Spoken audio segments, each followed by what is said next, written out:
And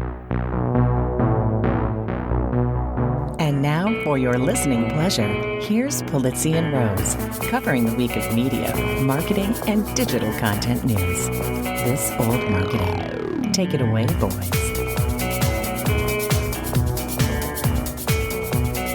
Hello, my friends. This is Robert Rose, and welcome to episode number 303 of This Old Marketing, recorded on Thursday, December 23rd, 2021. And with me for this wonderful Christmas episode, as always, my good friend, my colleague, and a guy who's never lost by a single field goal, Mr. Joe Pulizzi. Sorry, I had to go there.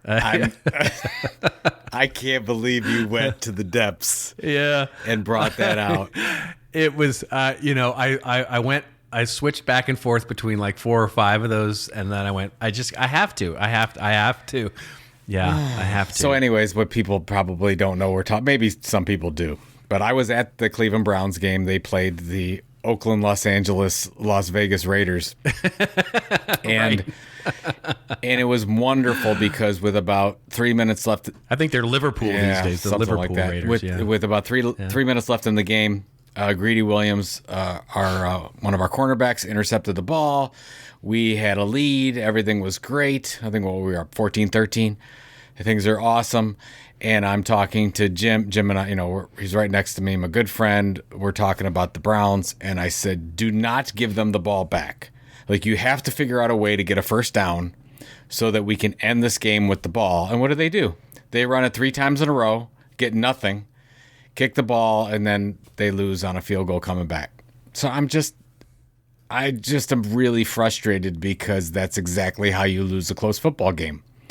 And I was you and I were talking before the show, and I'm like, if you're Bill Belichick or you're some other very good coach, now you don't make that decision. You say, we are going to try to keep the ball, and we will do some high percentage pass so we can keep the clock running and all that stuff. They were having success on tight end screens all game. They could have ran another one. They didn't, and they end up losing, and now they're 7-7, and they could have been in first place, but now they're in last place. What? Like, it's amazing. It's that is truly the magic of the way that the NFL schedule has. It is. If they wanted parity, they certainly got it this year. Oh my goodness gracious! Because the Cowboys, on the other hand, went from, and by the way, they played the Giants, which was never going to be a big. Sorry, Dennis out there, friend and family of the show. I mean, this was never going to be a big challenge. This year, played the Giants. But the narrative going into that Giants game was the Cowboys could either be risking making the playoffs full stop or be the second seed in the NFL. Yeah. And they won the game in an ugly way. I mean, let's be honest, but they won.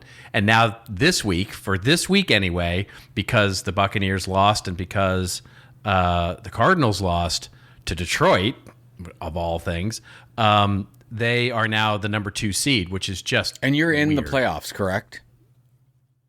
You've locked in a seed? I thought you've locked in a place. No, they have not locked in a place yet because of strength of schedule and all that kind of stuff. They have to win basically this week to lock in the NFC East title.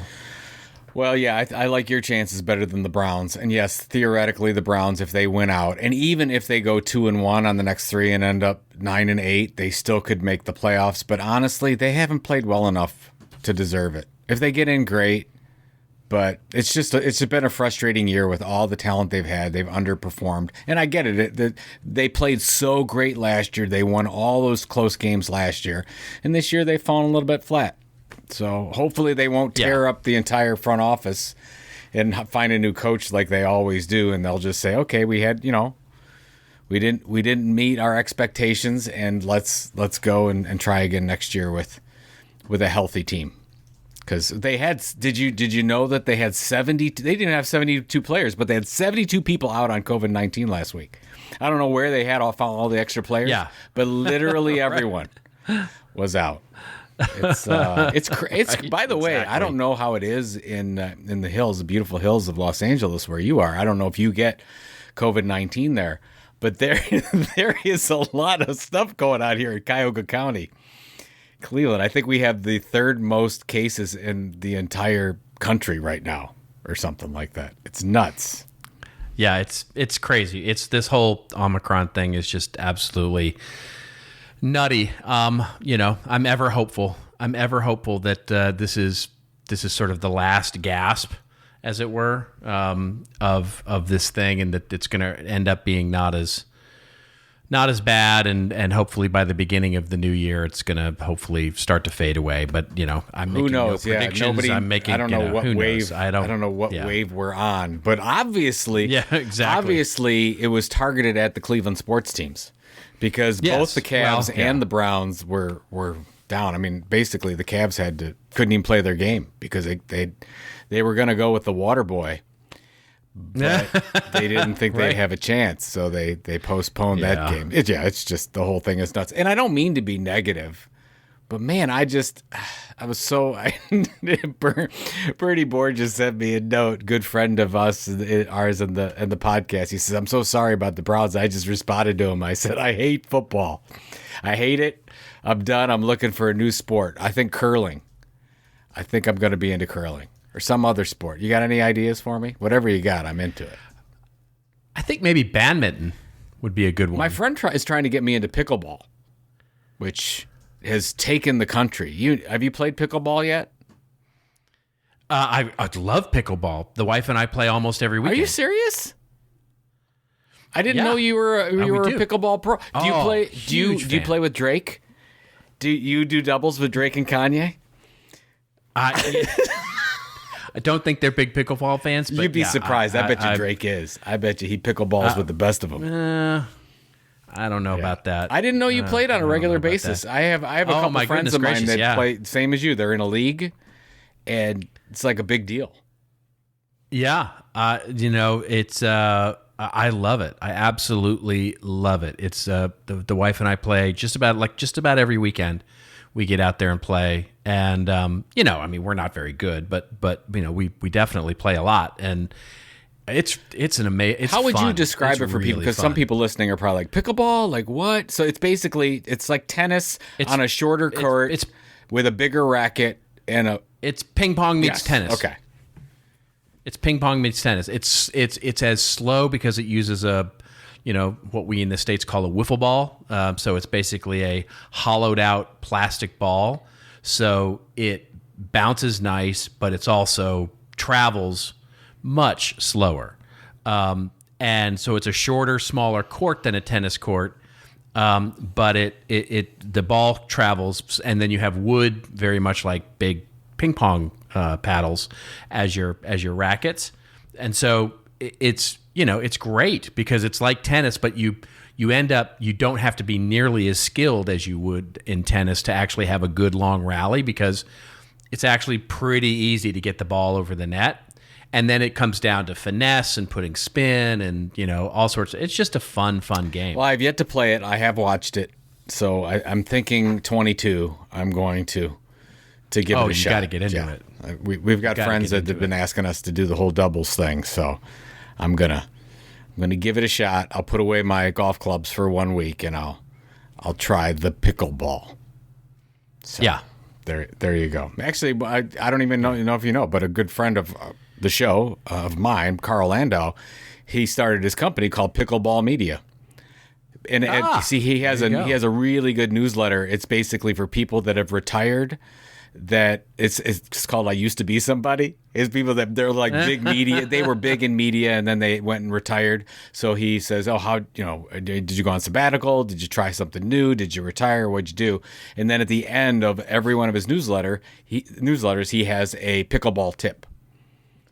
So, which is just an odd pairing. It's a very specific demographic. I mean, there's not to put too fine a point on it, but if you look at the pickleball demo, it's definitely, I'm on the early side of it. Let's put it that way. But I am in. You're not playing like a Gen Z, doubles team or anything like that. You don't find a lot of. Well, the funny thing is, when we went out there last, there was a lot of kids playing it with their parents, and But yeah, it's not. There's Yeah, a you lot don't have of- to run around, right? Like you do. I mean, Well, you do have to run around. That's the whole point. You do run around, but there's not a lot. I mean, it's a small court, so you don't really run around very far. And the goodness of it, and I mean this sincerely, is because it's easy to get going and to learn it and to actually do things. You end up. I actually run around more in pickleball than I do in tennis, because tennis, it's like, I can serve okay, but I'm not very good in rallying. I'm just not very good at tennis. And so, it's like bang, bang. And then you have to go pick up the ball and serve it again, with your partner. In pickleball, it is not uncommon to have 8, 10, 12 stroke rallies, 24 in total, right? I mean, where you're going for a good minute or 2 minutes, of full on rallies, because it's easy enough to get the ball over the court. It's fun. It's really fun. well, I will give it a shot, and then once I get going, we can start our podcast on pickleball, and then the people that we've lost on this episode of This Old Marketing. Right. We'll start talking about pickleball instead of football. Yeah. All right, we got sort of a slow news week heading into the holidays. A slow news week because we are here on, as we record this the day before Christmas Eve, of course, the being released on Christmas Eve. So definitely Twas the night before Christmas. A slow news week. So we'll cover a couple of stories here and then let everybody get about their weekend, as it were. Our first story, we're going to pair a couple of stories together because it's an interesting media / acquisition / stock price sort of story. The stories that we'll pair together, the first one comes to us courtesy of Axios, and it's about our good friends at Forbes magazine. And the scoop, as Axios says, is that private investors plan a Forbes buyout. Investment firm GSV is working on a bid to buy Forbes Media at a $620 million valuation as an alternative to Forbes' announced SPAC merger, Axios has learned. And we, of course, covered that SPAC merger idea about a month ago, I guess it was, or a little more maybe. Buzzfeed's public listing last week added to growing skepticism about the SPAC market for media companies, and its shares are down roughly 40% from its opening price, and 94% of investors redeemed their stock following the merger news. Forbes had previously announced plans to go public via the SPAC merger that was set to close in the Q4 of this year or Q1 of 2022.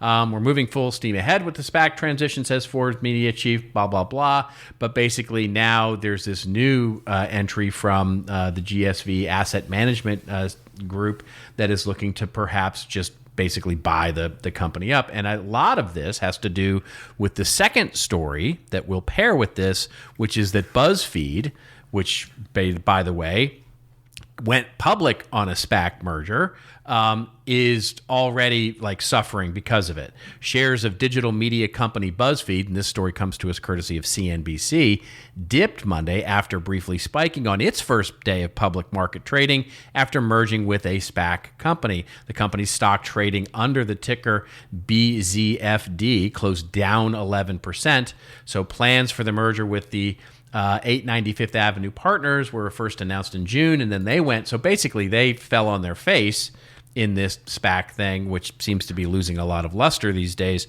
And I think Forbes is going, I don't know, maybe what's going to go on here with us.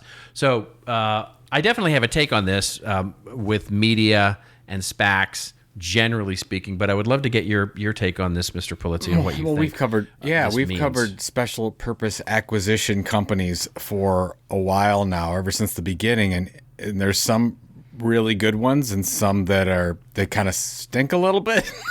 It's just, you're smelling something fishy that's going on, and I think you could probably put both of these in that group where there's just something not quite right about it. And the problem that I have with both of these, and I'm not going to get too particular, but it seems more like a cash grab than let's go public and then reinvest the funds. And I'll give you an example. If you look at the CNBC article that talks about Buzzfeed, so Buzzfeed is closed. I don't know what they opened at. They're definitely down way more than 50% from when they opened last week. But when the funds raised from the SPAC, if you will, the consolidation of this, they just raised $16 million, and almost $300 million of the proceeds went to investors. So Right. this is a horrible way to go public, because generally, back in the day, you went public, you raised a lot of money, and you used those monies to go to different things. It would go to sales, it would go to marketing, it would go to launching new products and research and development, whatever it is, right? You reinvest it back in the company. Well, this Buzzfeed public thing doesn't take any of that money it doesn't go back into the company at all. So you would think like, oh, I want to buy BuzzFeed stock because now I feel really good and they've got all this momentum and they've got this opportunity to grow. I don't know if they do. I don't really know if they do, because they're basically just saying, oh, let's go public so we can get all these investors involved, and we'll pay, we'll pay them off whatever they feel good about their, long-term investment in BuzzFeed, and then we put all these other folks on the hook who bought it at, at $10 or $12 a share or whatever it was. So I don't know what your take is on it. It just seems like it's not fair to the current people that are investing in this. It's not fair to the company and to the employees, because you're not going to see a lot of innovation. And the last thing I'll put, and this is, people that have listened to this for a long time know how I feel about the Forbes website. The absolute worst digital experience on the planet is Forbes.com. I can't think of another experience that you'd go to where, and the only thing I can think of is in Ready Player One. Remember when he's the guy from IOI is talking about how he's going to win the competition, and then he's going to put advertising on everyone's console. And he's going to, it says something like, we can throw up, I don't know what the number is, but he says, we can put up ads on 80% of the viewable space without causing seizures in the individuals. Remember he talks about that? Yeah, exactly. That's pretty much like going to Forbes.com. And then all the pop-ups and popovers, and I'm just, I can't figure out how they've remained an online powerhouse. Maybe they're not, but they still get a lot of traction, mostly because Google still does the service to them by making sure that they're found on all these searches, and they come up, very high in Google News. I don't know why Google keeps doing that, because I think they should very much penalize for the experience. But I'll put that to the side. What do you think about the whole SPAC thing here? I think it really speaks to a couple of things, which is, and there is, I think, a lesson for us as marketers and content creators to take away from this, which is it really speaks to the real weaknesses of the idea of a SPAC and going public that way. Because at the end of the day, this really isn't about BuzzFeed or Forbes. It's about the SPAC, right? I agree. In other words, what you're investing in is a sum of its parts. And the idea of doing a roll-up, what we classic boomers would call a roll-up, back in the day, and going public that way, you were still going public as a singular company, but you would roll up a bunch of little companies to become a big company, and you would glue it all together. I worked for one for a long time, in the internetconsulting.com boom days, that became the biggest internet consulting firm on the planet at the time, based on buying up 150 little internet web design companies. And the problem then is the same problem now, which is when you were 150 little internet design companies, you were a sum of your parts. And so you were really only as strong as your weakest link. And the problem with SPACs is the same thing, right? When you invest in this SPAC of BuzzFeed, maybe it's BuzzFeed that's causing the problem, but maybe it's some of your other, acquisitions that you did to go public, or this, sort of amalgamation of companies that is all about. So it doesn't kind of matter how you do, because you either become the little golden child that produces a lot of revenue and a lot of margin for your SPAC, whoever sort of brought you public, or somebody else in the SPAC brings you down, and that's the real, and I think a lot of the weirdness is coming through, and I think why you're seeing a lot of the sort of larger institutional firms that typically bring companies public sort of going, yeah, this is this is not going to last. You're starting to see a lot of the luster fall off of this. The lesson, I think, for us as marketers is as we start to think about putting together our own sort of, what in the very weird little private world we might call our own little SPAC, which is, okay, we've got, a portfolio of little customer experiences. We've got a blog and a resource center and a podcast and an email newsletter and all of our things together. We're only as strong as our weakest link. And what you and I have talked about forever is the idea of getting really good at one thing and then getting really good at the second thing and then getting really good at the third thing and then slowly building up that way. And in many cases, what I find is that we're just like this SPAC. We basically have either acquired because we've merged with another company or because we've come into this, with the idea that we have to have X or we have to have Y in order to compete. So we have these collections of customer experiences that are not really part of any portfolio. They're just like out there. They're just like a bunch of stuff out there.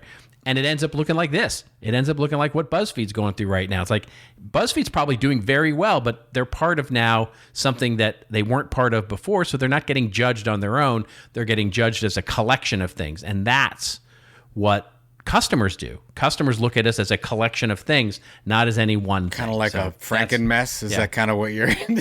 That's exactly just right. To be very nice about it. No, you're right. And by the way, for those of you that haven't been in the media industry for a very long time, it ebbs and flows. You have a whole series of, let's say, 3 to 5 years where you've got holding companies that start buying up all these different properties. And then in the next 3 to 5 years, you've got them basically selling off. And then it happens over and over again. Well, right now, this is happening. This holding company collection thing is happening through SPACs because it's an easier way for people to do it. And the money is accessible right now. So great. They're going ahead and doing that. But you've got to watch it where you have too much of what you said going on, where basically sometimes you get media executives in there that think, oh, because we're so good at creating content and we understand audience development, we can take any product, any media product, and make it successful, which is not usually true.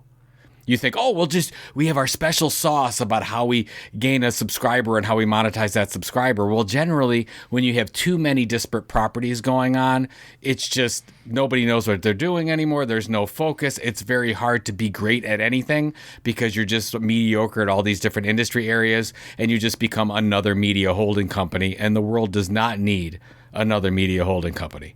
So that's exactly right. That's where BuzzFeed is at right now, and I'm happy for Jonah Peretti that he finally he's been wanting to go public forever for BuzzFeed. He's the co-founder. I'm glad he did, but BuzzFeed's done some amazing things. Maybe one of the greatest media comebacks that we just don't talk about enough is when they were so dedicated or so focused with their social media audience and they didn't have a proprietary audience like an email database of any kind and any first-party data. All of their information was on Twitter and Facebook, mostly Facebook at the time, and they made that pivot in between 13 and 15 and said, no, we're gonna focus away from these rented, we're gonna keep building our social media audiences, but we're gonna focus on building our email database. And now they've got something like 75 different email newsletters. Most of them have over 1 million subscribers to them. They're doing really well in that area. So it's something we can all learn from. But now, you're always chasing the dollar, chasing going public. You've got to satisfy all these investors you've had all these years. And it's very tough when you get into other people's money and you probably make decisions you shouldn't make. So I hope BuzzFeed doesn't get lost in this whole thing because I do think it's made a great comeback.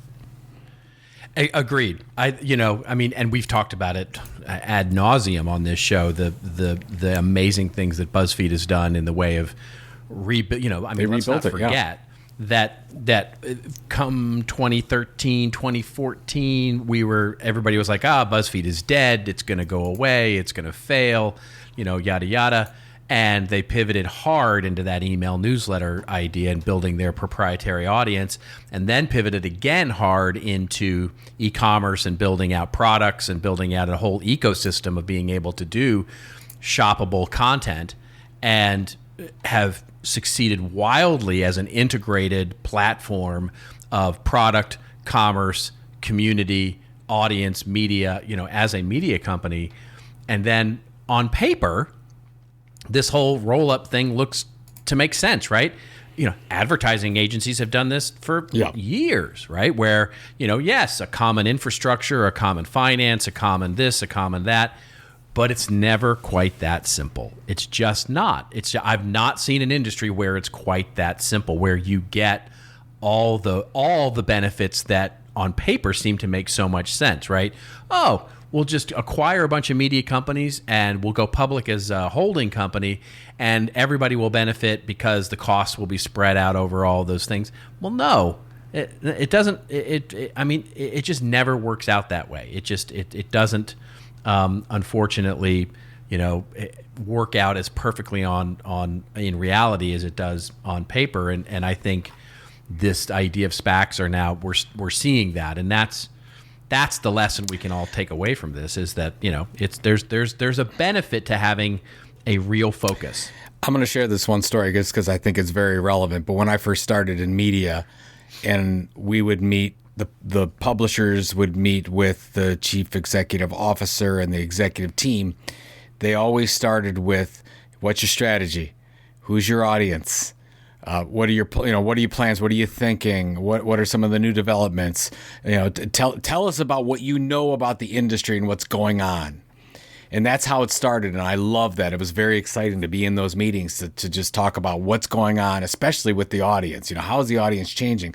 What are their needs? What are their pain points? And then over the next year or two, we started getting new investment in. You really moved from the strategy, moving from the publishers over to the financial I'm going to call them bean counters. And then those next set of meetings, you didn't start with how's the audience, how's the industry. You started with let me hear your budget. The budget became first, and that's when I knew we were going downhill. So this is just something to learn from anyone that are in. If you're in a strategic meeting, you never want to start with financials. You never do. You always want to start with why are we in this business? What's going on? Yeah. Do we know what's going on? And then we get to the numbers. But if you lead numbers first, that tells me a lot about the direction of the organization. So it's such a great point. Because I do this all the time with clients. When we're talking about a content marketing strategy or a content strategy, and we start talking about, after we've sort of ideated and brainstormed over the course of a day and a half, we finish that and we start road mapping, right? We start talking about the strategic roadmap. And the first thing that everybody wants to do, it's a human reaction. Our lizard brain wants to go here, which is show me what the limitations are first, and then we'll figure out the strategy. It's like, no, we don't, so, and in other words, you go, we want to do this cool new digital magazine. Well, okay, what can we get done, because Bob's never going to let us do that, and we only have this much budget, so what can we do in a digital magazine? It's like, no. That's not the way this works. We set the right strategy first, and then you back off based on your limitations or the big rocks that you have, right? So so you don't start with your limitations, you end with your limitations. You start with what's the right strategy first, what's the right way to go, what's our purpose, what's our driven and focus. Now we can identify all those big rocks and say, okay, here's where we need to either back off of our goals, or here's where we need to go, root around the big rocks. But you don't start, like your point is great. You don't start with here's how limited we are. Now let's figure out what we can do inside. And by the way, it's a great point. And one of the reasons why you have to think twice if you're going to work for a public company. Because everything revolves around the quarterly reports and the quarterly meetings and the quarterly release. And are we hitting our numbers, and what can we say and what can we and can't? And everything is about the budget and the revenue projections and the profit numbers. And sometimes the why gets lost. And I'm afraid that's happening to BuzzFeed right now. So. Yeah, we could do a whole show on short-termism. We could do a whole week of shows on that. Good Lord. Yeah, exactly. All right, moving on to our next story here, which of course is a fun one, and it wouldn't be This Old Marketing these days without talking a little bit about NFTs. This one's a fascinating one, though, because it's starting to really show when as NFTs are starting to meet marketing. Big thanks, by the way, and hat tip to Ian Truscott, who sent over this story to us. And the headline, our headline anyway, because we're going to pair two stories together. This is happening over in the UK. Our headline is "When NFTs Meet Football." Their football, not our football, soccer, as we would call it here in the US. And it's the two stories together are both from the BBC. And basically the first one is a podcast that you should go listen to if you're into this NFT thing. And it talks through, in I think a really interesting way, how these football teams, and namely Arsenal, which is what we'll talk about in just a moment, and a few others, have put up NFT tokens or NFTs, minted some NFTs as part of their marketing campaign. And it's basically the same thing as we've been talking about with others, sort of, putting out pieces of art or pieces of other things that would, be one of a kind that you could go buy if you're a fan, and it's part of their marketing experiment. So they talk that through in this podcast, and then there's a accompanying story also from the BBC, which basically the headline is "Arsenal fan token posts broke advertising rules," says the watchdog. The Advertising Standard Authority, the ASA, because they actually have such a thing in the UK that we don't have here in the US, just so you know, argued that the club, that's the Arsenal Football Club, had failed to illustrate the risk of the investment. It rules that the ads must not appear again in the form complained about. What are they complaining about? Well, a web page and a Facebook post by Arsenal Football Club promoting the crypto-based fan tokens that they put out, these NFTs, have broken these advertising rules, said the ASA. Critics, including some supporters groups, suggest that clubs who promote crypto fan tokens are encouraging people to engage in the risky and largely unregulated world of cryptocurrency investment. The ASA ruled against two promotions of Arsenal fan tokens. The first breach, according to the watchdog, focused on content on Arsenal's official website, in particular a page posted in August with the title, AFC Fan Token, Everything You Need to Know. And then the second breach was a Facebook post on the company, which basically said that the AFC token is now live. The article goes on to basically explain a little more detail about how they, quote unquote, broke the standard and ASA's opinion on this. And some other people involved have also sort of gotten to their opinion. This I think is fascinating for a couple of reasons, and I totally want to get your take on this as you're neck deep in this world.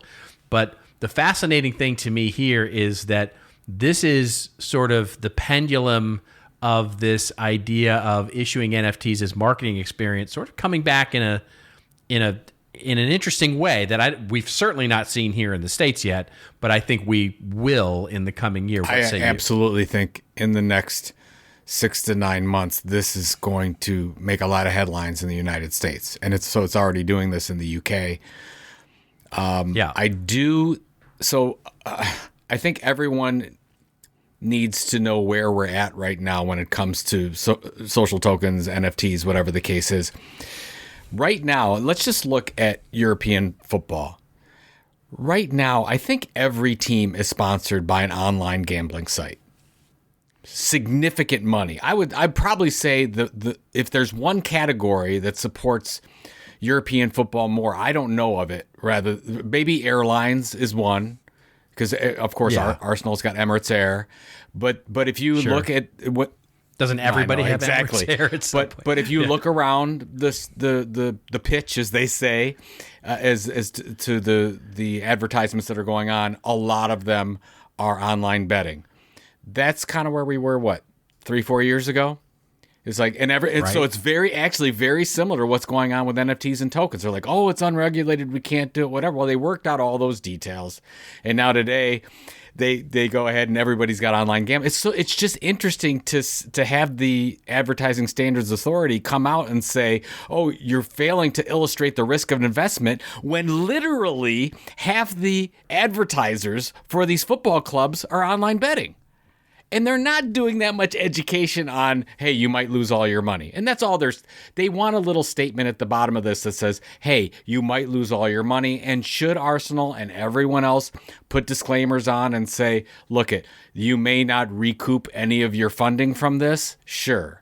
But at the same time, this is, they are generating quite a bit of dollars. I think that on that podcast that we'll put in the show notes, I think that I don't think it was just Arsenal and their token, but I think the fan tokens within football right now have generated what they said, $270 to $300 million or something like that.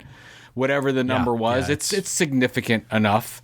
But yeah, do we have to put more out there? Particulars? Do a lot of people not know what they're doing? Absolutely. This is part of being in, the first segment of this whole thing. We've sort of come off the bubble. And when you come off of a bubble like we have, and now you get into not every NFT project is doing well. You might have, 1 or 2% are doing okay. And the rest of them, just like content programs, right? You've got a whole bunch of content out there. And there's some that are amazing and some that are horrible. You're going to get the same thing with tokens. That's what we're seeing. And now, since not the price is not just going up all the time, you've got people that are saying, oh my God, I lost my money. Whatever. Now, that said, I still think that the whole opportunity and rewards programs and loyalty programs for tokens is huge. And of course, you've got to take on this as well. I guess I think that a lot of this has to do with where we're at and the timing of this more than anything, because the people that are coming back against this still just don't know what this is. It's so new. Well, I think the people doing it don't know what it is either. Yes. I think, absolutely. So this is the risk, and it's a sizable risk we talked a little bit about this when we talked about Marriott, and some of the things that they did, which were sort of like, all right, big deal, right? And so the risk in the sort of just throwing something out there is that what you're going to do is set an expectation with consumers about what this thing is, and quite frankly, run the risk of ruining it when you actually do figure it out. And what I mean by that is that, one of the things that seems to be most promising, and that's, I preface my statement very purposely like that, because it seems right now like this is going to be a promising avenue, is the idea of NFTs as smart contracts to provide for loyalty types of programs, right? Where you buy in like you would buy into a season ticket, you buy into a never-ending ticket, as the Tilt folks might say, or some other kind of loyalty program where over time what you're investing in is loyalty to whatever the brand, team, organization that you're buying into, and there are benefits that come from that. So it is nothing other than the purchase, if you will, of a product. You're buying into a loyalty product, just like when you spend your $500 a year for your Amex, gold or platinum card, and you get a certain amount of loyalty points as a part of that, and so on and so forth. So that's the way promising it looks. By positioning it as, hey, here's this cool social token investment that you're buying a clip from the last game that you can own forever, and it's not really ownership, but it's kind of ownership, but you're going to have the only one, and it's going to be a collectible someday, starts to run the risk of looking like a different thing. And so maybe that works out, maybe it doesn't, but this to me is a great example of how rushing pell-mell into this without really thinking through what it is that you're doing can really run. I mean, it's like any marketing thing. To your point, whether it's gambling, whether it's putting up some sort of weird thing, that's the risk of rushing pell-mell into this without thinking it through is risk to brand, risk to your customers, and in this particular case, running afoul of some standards or those kinds of things. But I think that's probably less of a risk these days. So what do you think that they rushed it? Is that what you're saying? Specifically with Arsenal's token? They have an AFC, they have a token which is called AFC Fan Token. And they have on there that it says that, you should, let's see, I'm looking for the quote on here that I can't find the quote if you could find it. Oh, we advise you to spend only what you can afford and seek independent financial advice if required. Yeah. I think it's just too new, right? I think what my advice would be, because you can also argue, I think just as successfully, that by them doing this, they're pushing the ASA to establish rules, right? Because, by the way, the ASA was not terribly proactive in sort of saying, hey, by the way, here's the way you should handle NFTs. You know what I mean? So by pushing the boundaries and pushing against the walls, you're going to find holes in the wall, and you're going to the ASA is probably privately on the backside going, hey, thanks for doing this, because this forces us to actually issue a ruling on this or issue an opinion on this. So it's a little bit like in the early days how the internet pushed the U.S. government to make legislation that we're actually, weirdly enough, sort of suffering from these days about platforms and the risk of platforms and media and intellectual property rights, and what, platforms like Facebook and YouTube and Google and all of those actually have responsibility to in terms of the content that's going up online. So that took some time to figure out, and it wasn't until we started really pushing those boundaries that the U.S. legislation was passed. And I think it's very similar here. It's not the technology and the capabilities are moving way faster than the regulators are in terms of issuing guidance on this, because they just don't know and we don't know. And so I think this is going to be a tit for tat, or a pendulum swinging back and forth, whatever metaphor you like, for some time, where what you have to be comfortable with, if you're Arsenal or some brand, is if you're going to push the boundaries here, you have to be willing to also accept the risk that comes along. Yeah, so the learning is over communicate as much. If you're going to do it, over communicate as much as possible. Put all the disclaimers on there that you possibly can. My issue with this, particularly in this industry, is because of you could say, oh, it's an unregulated activity and it's risky, so we've got to make sure we protect consumers. But just because online gambling is a regulated activity, it's just as or more risky.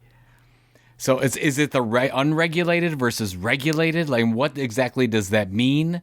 And when we become regulated, what are those?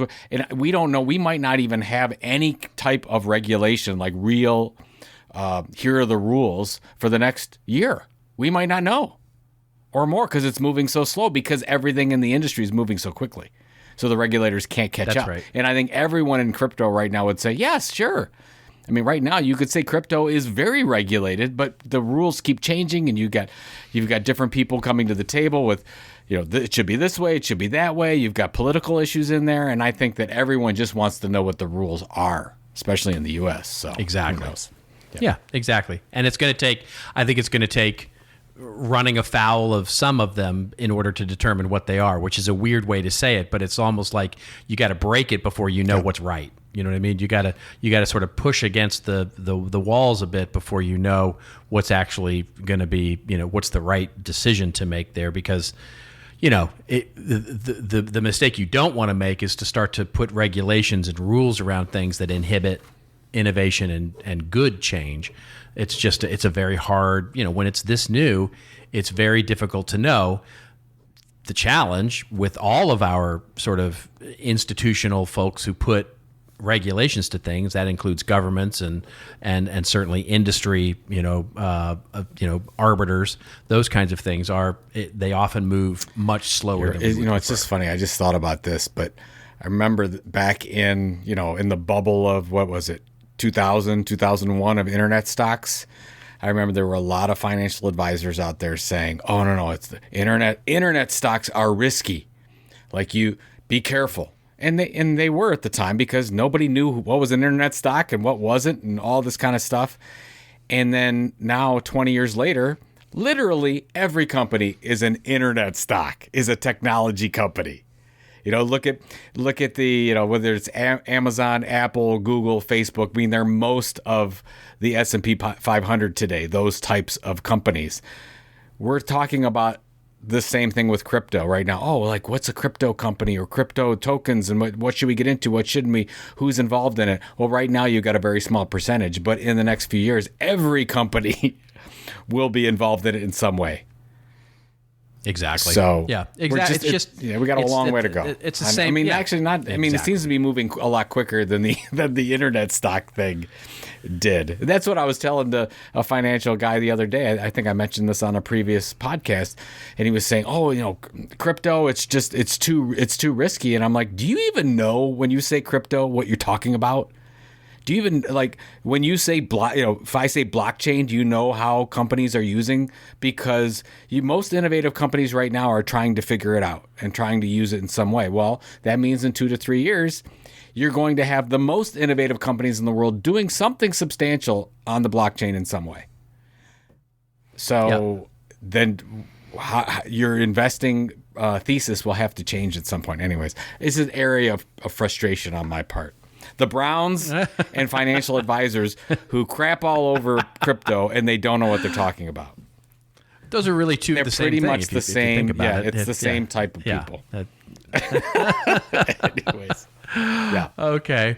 Well, so here we go. Let's move to our rants and rave sections in this short show where Joe and I go off on a little bit of a rant or a little bit of a rave over something that makes us feel like the Browns or something that makes us feel, quite frankly, like, I don't know, the Dallas Cowboys movie. Just saying. Hashtag. Do you want to go first or shall I go first? I'll go first. Mine's real quick. And my whole thing was I opened up Morning Brew, and actually there was a couple newsletters this morning that were talking about the rise of TikTok. And I didn't know this, and I think you did, but TikTok, according to this company called Cloudflare, and I'll put this in the show notes, they did their 2021 year in review of internet traffic, and they said that TikTok beat out Google for the most popular domain in 2021, and it rose from number 7 to number 1 in a year. And I just want people to think about that and how quickly TikTok has risen from and also ran to probably the most dominant social media platform on the planet right now. And the thing that I have a take on, maybe we'll talk about this in an upcoming episode soon, but the thing that I can't get over is I don't even think they've gotten started yet. No. Yeah, so exactly. It's not a rant or rave, I guess it's a commentary. I didn't realize how quickly this thing was moving. And when you talk to, and this isn't just kids, you talk to people of almost all ages right now, and the stuff that they're really addicted to is on TikTok. That's where people are spending more and more of their time. And it's they've really figured out this mousetrap, and that's both amazing and concerning at the same time. So that's what I got. Yeah. There you go. Yeah. I like it. I think I saw that news item too, and I thought that was really fascinating. And I think you're exactly right. They're just getting going here. Now, a lot of this will depend on whether they end up getting regulated or kicked out or, so many other things that could happen. But I think generally speaking, look, as I've said on the show before, I'm down that rabbit hole. I am a consumer of TikTok videos and enjoy them quite a bit. And the algorithm is just simply amazing. Yeah. And th're almost getting hashtag too big to fail at this point. I can't see. I don't know how they would get regulated where it wouldn't take away. I mean, unless you get Google, Facebook, and Netflix all come to the table at one time and they do some kind of joint consortium to kick them out. I don't know how you're going to do it. You can't. Yeah. What do you got? All right. Well, I don't have a rant or a rave. I have a Christmas poem for you. I wrote a Christmas poem for you, Joe. Okay, I'm ready. I'm very excited about this. I wrote a little poem for Christmas. Given that this show is going to come out on Christmas Eve, I wrote "Twas the night before." I'm calling it "Twas the night before break" to sort of celebrate all the holidays, and about content creators, marketers, etc. And it's called "Twas the night before break." Hashtag the struggle was real. No marketer rested easy. Discontent did they feel. Budgets and plans hung by the email attachment in the hopes that VPs would approve their advancement. Managers all sighed and climbed into their beds while visions of new podcasts danced in their heads. She and Lululemon and me in my Cowboys gear had settled in for cocktails after a long, chaotic year. When online in my feeds there arose such a clatter, I sprang open my Chrome to see what was the matter. Away to my tabs, I clicked on them post-haste, tore open Google News just to see what we faced. The headlines were filled with so much interruption, a luster of clickbait o'er this holiday disruption. When what to my marketer's eyes should appear? Nothing but Omicron, crypto, stock crashes, and fear. And suddenly a noise came so lively and quick. The noise I recognized could only be St. Nick. With a whistle and a shout, he parked on my roof. His self-driving Tesla couldn't distinguish the route. As fast as Quibi proceeded to fail, St. Nick jumped to his MacBook and opened email. Now budgets, now plans, now audits, now tech, on process, on content, on calendars in check. He flew across the keyboard, dramatically smashing send, gave us all our approvals, extending our content spend. He spoke not a word, but held his hand to his ear, listening for email notifications across the world to appear.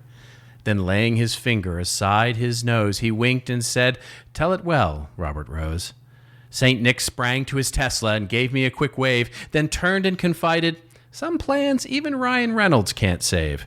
But for all the content marketing folk and for you, I wish you good times in 2022. And then he flew off with less noise than Clubhouse, waving off all the fear, the uncertainty, and the doubts. Then I heard him exclaim as he shifted into gear, "Happy holidays to all of you and a happy new year." That was wonderful. That was really good. The post haste in there really got to me. Yeah. That is great. And we'll have to you'll have to send that to me. We'll have to put it in the show notes. I think people will like to share that. I will send it to you for the show notes, fantastic. for sure. You have. Yeah. I want to say you've missed your calling, but you're good at a lot of different things, and that is one of them. So writing that's very nice, and I think a good way to end our pre-Christmas episode, if you will. There you go. Well, there you have it.